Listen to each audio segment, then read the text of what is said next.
இன்றைக்கி வெண்டைக்காய் வச்சு புளிக்குழம்பு தான் செய்ய போகிறேன். ருசியாக சிம்பிளாக எப்படி வெண்டைக்காய் புளிக்குழம்பு செய்யலான்னு பார்க்கலாம்.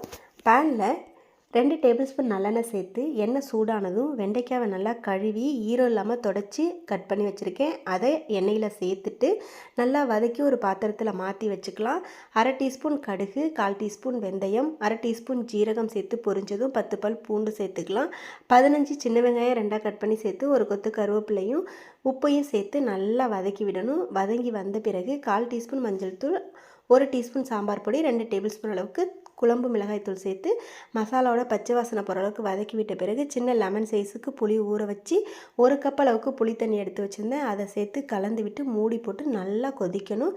குழம்பு நல்லா கொதித்து வந்த பிறகு நம்ம வதக்கி வச்சுருந்த வெண்டைக்காவை சேர்த்து 4 நிமிஷத்துக்கு நல்லா கொதிக்க விட்டு இறக்கணுன்னா ரொம்பவே சூப்பரான வெண்டைக்காய் புளிக்குழம்பு ரெடி ஆகிடும். நல்லாயிருக்கும். ட்ரை பண்ணி பாருங்கள்.